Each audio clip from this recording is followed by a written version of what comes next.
my goodness. Yeah, I thought that you were no show today. I apologize. All right, y'all. She's here. I was just sitting up here I know. telling everybody.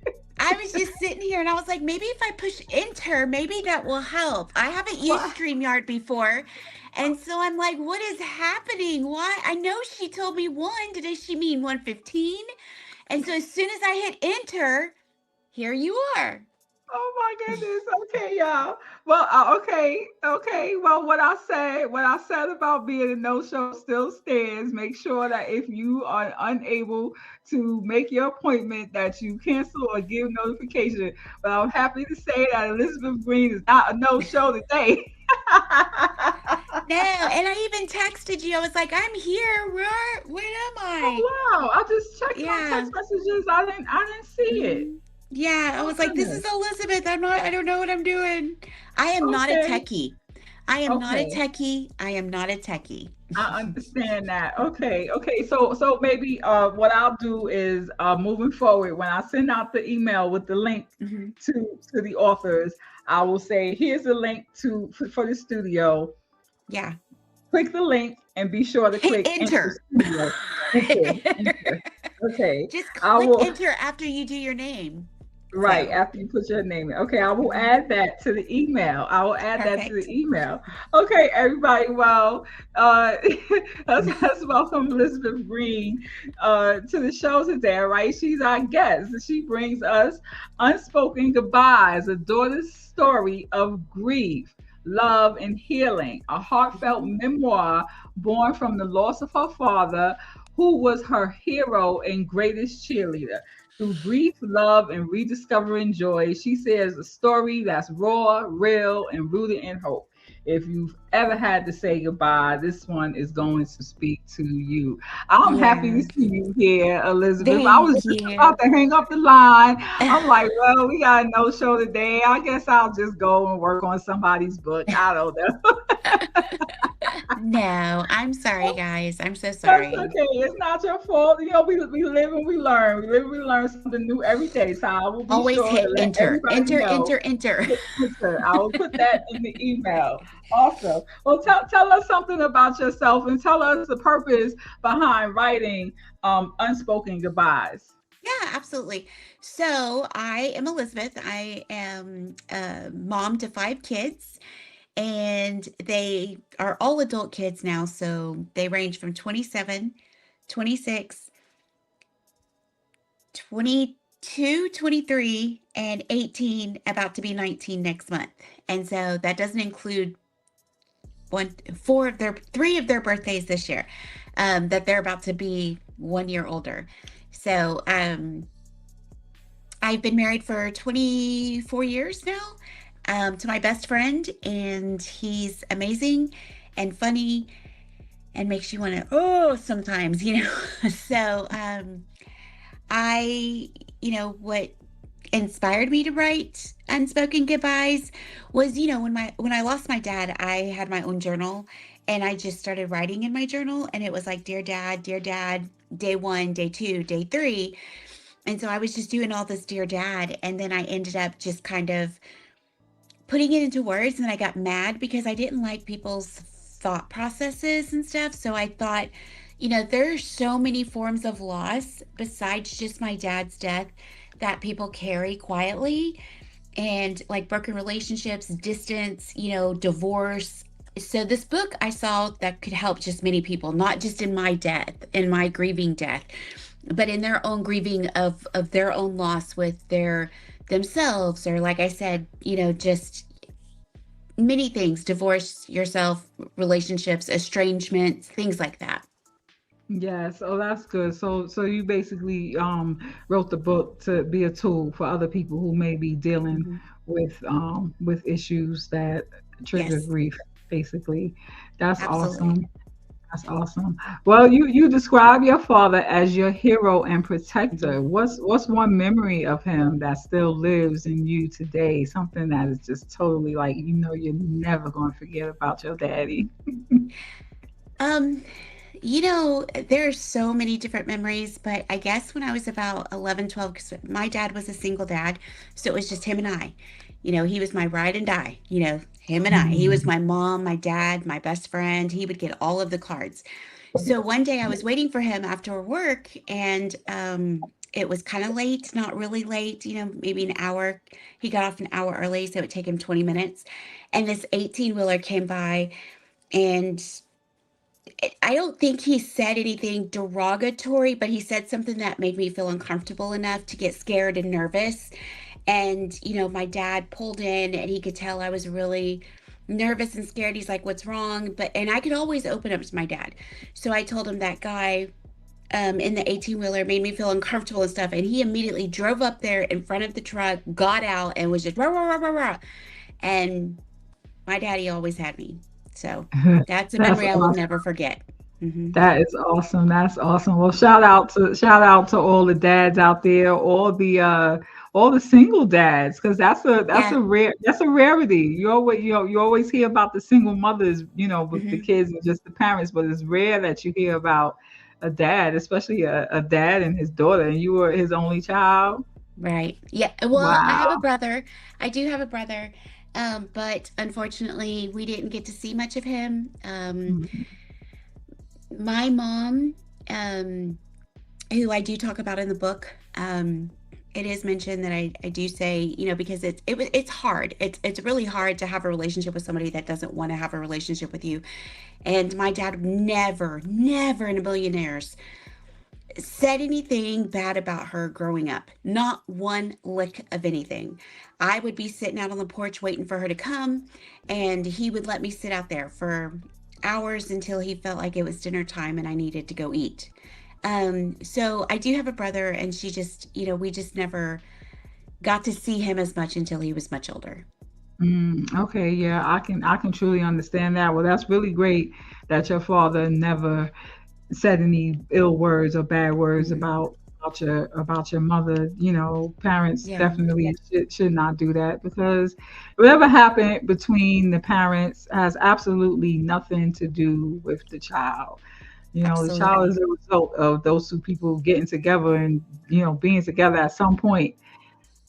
Just because they fell apart, that doesn't mean you're supposed Hmm. to fall apart with your child, or you're supposed to speak ill about your child's parent. So Absolutely. And I think that's another reason why I wrote the book, was because there's a couple of friends that were going through divorce, and that was really one of those things that was, you know, back and forth of their commentary and then affecting the kid. And I just never got that with my dad. I made up my own mind, but I was well into my late teens. I never had to have that back and forth. And I feel bad for the ones that have to have that happen, because and it causes them to lose themselves, the kids to lose themselves, and then they're processing their own grief and their own loss. And it's hard for them to process that, because then they have to, should I choose this parent, or should I choose this parent, or what should I do, and how do I keep sane, and all these things. That's just, crazy. yeah, yeah, something that a child should never even have to Hmm. even think about, or go through, or remember later Right. on in life. Yeah. Um. Well. What was a chapter, or was there a chapter or a moment in the book that was difficult to write, where you had to just like pause and take a breath, like maybe even second guess if you really wanted to add that to the book? That's very easy for me. It took me about a year to go back and kind of redo it, but it was the anger and confusion. That one. There was Wow. so much. So it was that one that was a little bit harder to write, because you have all these emotions. People give into these emotions. People are telling you these emotions, how you should feel, how you shouldn't feel. And then you have everybody else's in your head, and you just can't yourself. So when I went back to reread it and to kind of process it and to add to it, because it had been years since I wrote it, it took me longer, because I didn't know how much anger that it was still affected. And I needed to get that on paper immediately, because if Right. I'm feeling So, it, then I know right. every other person is feeling that. Right. So do you feel like writing was therapeutic or like a healing process for you to help you overcome that grief, or do you feel like you were already over it all before you put I it out don't there to think the world? I don't think I'll ever be over, and that's something I speak about. It's like a new normal. Was it therapeutic? Absolutely 100%. If any one of us is a writer, whether it's writing on sticky notes and you just keep putting them everywhere, you're a writer because you have to write it out. You have to see it. That is a writer. And so for me, writing every day in my dad's journal and then writing, making these chapters and just going through the emotions of every part of grief, whether it was denial or acceptance, which I hate that word, um, anger, confusion, bargaining. Those were all things that I really had, but it was also one of those things that really helped me go through my everyday versus somebody saying, "Oh, it's been 6 months. Oh, it's been 3 years. Get over it." Mm, No, mm. No, you're no, always you going to get can't put a triggered. time. Hmm. Yeah, you can't Yeah. put a timeline on it. Well, what Hmm. what would you say to someone who feels called to write, but they're afraid of the emotional cost? Um, you know, the thing about the thing about writing and being able to want to is that yes, you're going to feel your emotions. The thing is that you have to be okay with those emotions. If you're not okay, then stick with one emotion that is triggering you not to move past. So for me, it was anger. So I would just continually write about anger, research anger. Why was it angry? What this person said on this date, what this person said, what was I walking through, things like that. And I compiled it all together. Once you can get past that one thing, then it is very much easier to put everything else into place. And there's no real right way to write or to become an author. I always start out with writing the end. Mm, Always. I write my end first. That's just the way I've been since I was a kid. It sometimes I may start in the beginning but this time that my dad was the end. right, right. So, That makes sense. Yeah, so for all you writers and aspiring writers out there is no one way to do it. There's multiple ways. You have some authors who like to plot out the whole entire story from start to finish, before they write it. You have other authors who let the story flow as they go along. They may have thought mhm, they were going to go this route, and by the time the story is over, they went a whole totally different route. And you have other authors who may just write this part they know was going to go here, that part they know was going to go there, and then you piece it all together like a puzzle at the mhm, end. You just have to figure out what works best for you, mhm. basically, is what you have to do. Absolutely. Hmm. Absolutely. There's no right or wrong way of writing your story. No, no, there's just the way that is good and works Mhm, for you. mhm, Yes, yes, yes. So if your father could read this book today, what do you think he would say to you? mhm. I think he would be very proud of me. I've always been a writer, and I had an opportunity to get my stuff out there when I was 13. But like I said in the beginning, my dad was a single dad, and I'm his little girl, and um, it was hard, and so he would be really proud of me and say, "It's about time." So that's what he would say. That's awesome. That's awesome. Yeah, it's like, yeah, girl, you got it. You Yeah, got it, girl. Okay. Well, absolutely. what do you hope someone who's grieving takes away after reading Unspoken Goodbyes? I think that it gives them comfort. I want them to feel comforted. It sits in their pain and it reminds them that they're not alone. Even though they feel alone, they're not alone. My words in this book, you're not alone. I tell them that every other chapter, I believe, where I'm your cheerleader. I'm proud of you. The healing is still is possible, and you're in that process of healing, and then no matter what kind of goodbye wasn't spoken, and what they're going through, find comfort, find your joy again, whether it's Mhm. putting on that smile again, or remember that it doesn't matter if you don't have anybody in your corner, I'm in your corner. That's why you Mhm. got the book. I will be in your corner. So, That's good, y'all. That is really good, y'all. Well, let's tell everybody where they can get the book. If I get my mouse to work right for me up here. We can put your book cover up here. Let's take a picture. It's nice. I love your cover. That's you and your dad. that is my dad. That is my favorite picture. He always was clowning in these pictures. He's so funny. So he was Always one of those clowning. types that like to take the pictures, stick his tongue out, or make some crazy face or something Yes. like that. Yes. And I'm like, Daddy. And he's like, what?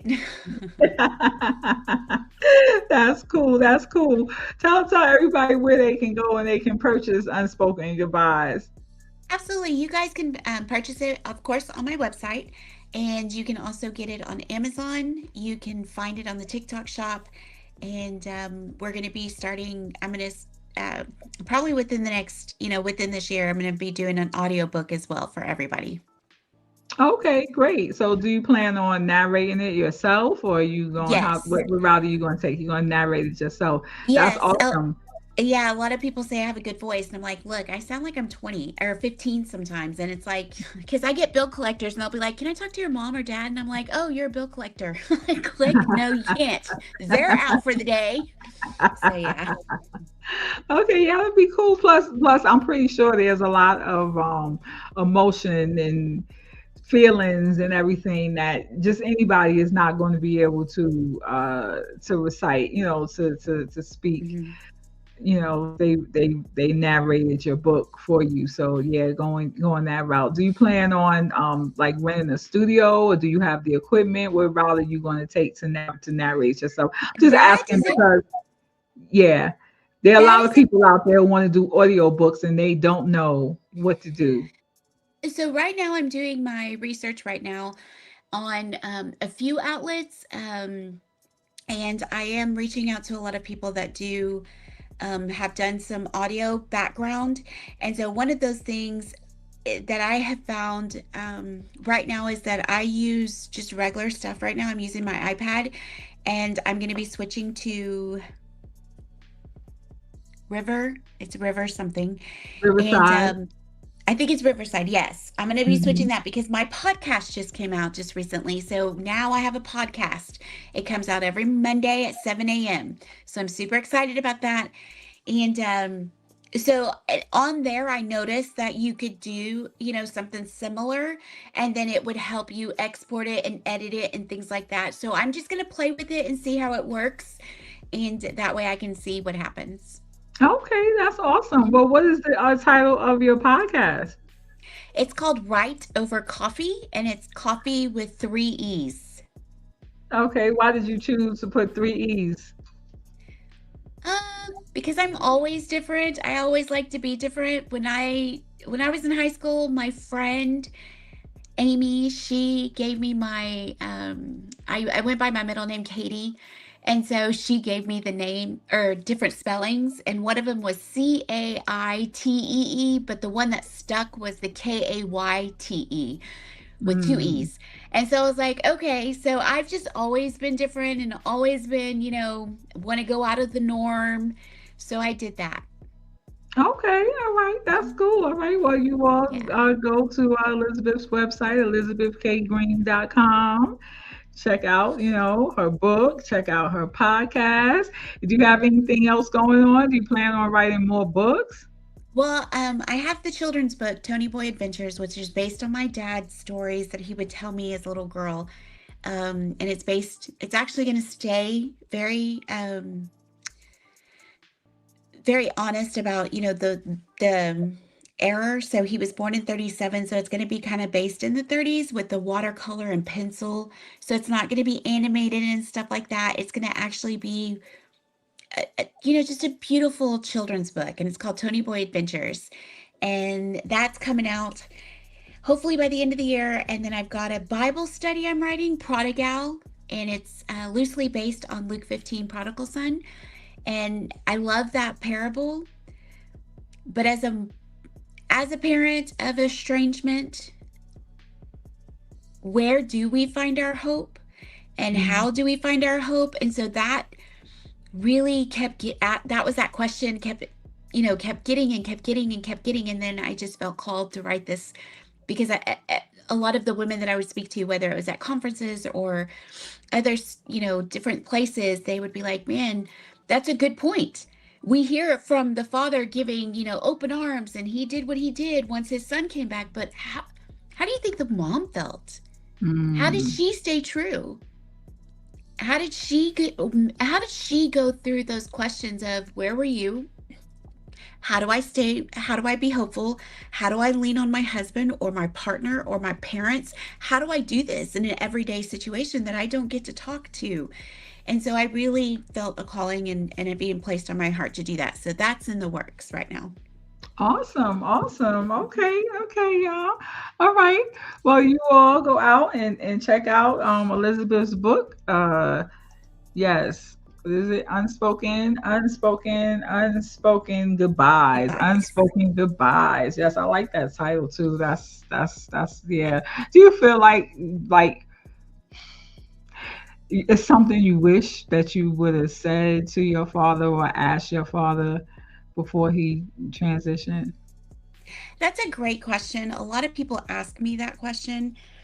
Unfortunately, I had already done all of the, during the pre grief of it, I had already did and said everything because it started with him having a heart attack. And he had multiple heart attacks back to back. They were small.